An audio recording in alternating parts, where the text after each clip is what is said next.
Time for a short break.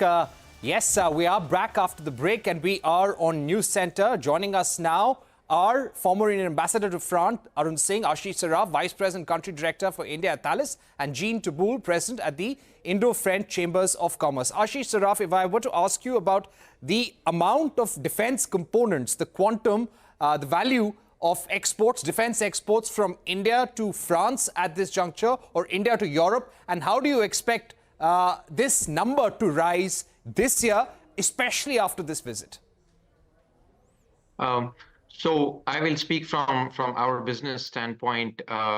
We have been present, like I said, in India for the last 70 years, and we have been a big proponent of Make in India, specifically Make in India for India and Make in India for the world. Cumulative over the last 5 years, we've been successfully able to source, mainly for export, over 750 million euros worth of hardware, services, and software, not only for typically for the consumption for the world, wherein it gets integrated into our products that get sold and deployed globally. This number is continually increasing. We are experiencing a double-digit percentage increase on this number, specifically over the recent years. I'm proud to say that we'll be exceeding over 200 million of sourcing specifically for exports from India for the world. This visit is only poised and positioned to enhance the activity to a level where the defense technological collaboration with the defense industrial roadmap that gets defined will present more and more opportunities for not only for companies like us, but the companies like us who develop the supply chain here to integrate into our production. So we are looking at the opportunities not only for sourcing, but also to integrate the Indian talent into our global workforce. So it's an opportunity that's twofold. Right. Is to clearly utilize the skills that are available in Indian supply chain to make sure that we take advantage of that and source them for the utilization globally.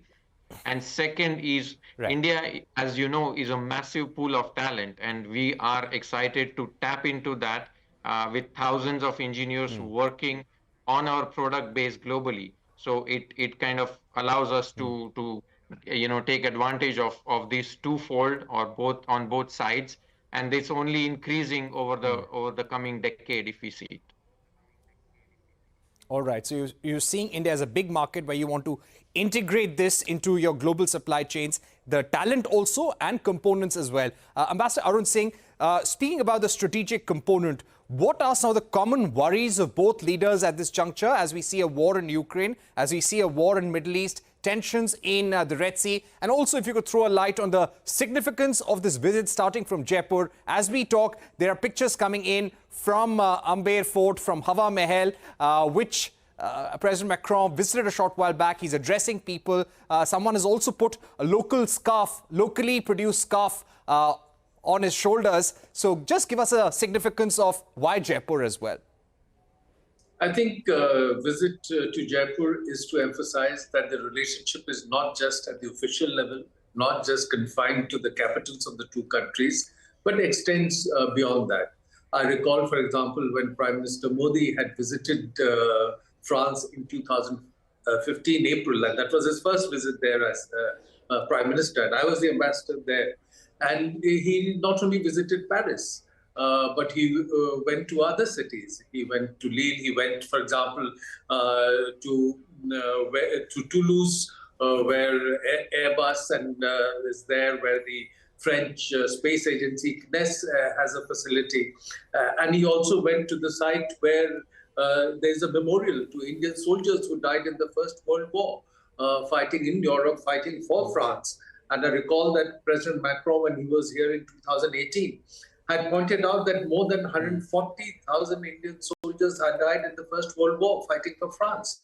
So to show that there is a much wider dimension to the partnership, and hence a city other than Delhi, and so that's why he went to Jaipur. and interacting with the people there, visiting historical sites. There is also the connect between the two countries related to culture. We have the Indian cultural festivals, Namaste France, that are held regularly in France, and the French cultural festivals, Bonjour India, that are held regularly in India. So that's another dimension. So that's why this has been emphasized. And going beyond that, to your first question about what are areas of common concern, and it's across the globe. The two countries see the partnership as a global partnership. In Europe, certainly, France has a lot of concerns related to what's happening in Russia. Ukraine conflict, because it's a challenge to the European security architecture.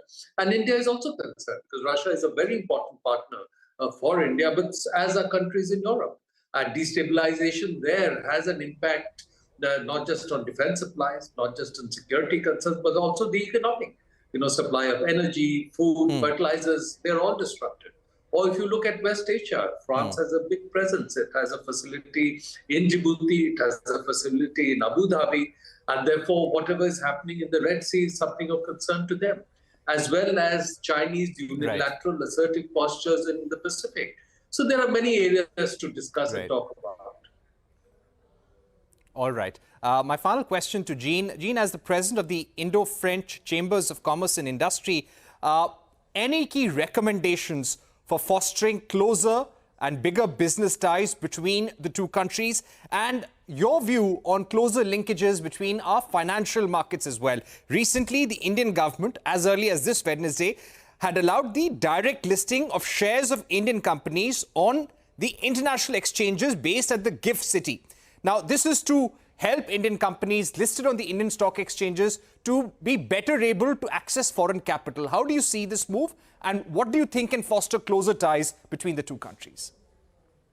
Well, as I said earlier, the presence is already significant, with more than 700 affiliates of French companies present in India, and this represents more than 450,000 jobs. And whatever change, the one you mentioned, which facilitates the exchange across countries, is very welcome. Financial sector is one of the sector which has a lot of potential, and probably even more since the UK decided to leave Europe, and Paris, France, can be really within Europe a great destination for a financial institution of India trying to reach Europe. And vice versa, we see a lot of great investment by French bank in India, BNP Paribas, Société Générale, with a lot of presence for the domestic market, but also as a hub for the world and for the service. So we obviously welcome all these moves that facilitate this presence cross-country, and I hope the current visit will help tie the link even more and facilitate the trade between the countries. All right. Thank you very much, Jean, for joining us. Thank you very much to Ashish Saraf and Ambassador Arun for joining us on the program, giving us your view on the India-France relationship. A very important visit. And later this evening, Prime Minister and President Macron will be sitting down for a bilateral meeting. And tomorrow is that big Republic Day parade, which we will be watching on our television screens. Thank you once again, viewers, for joining us. With that, it's a wrap on this edition of News Center. Goodbye.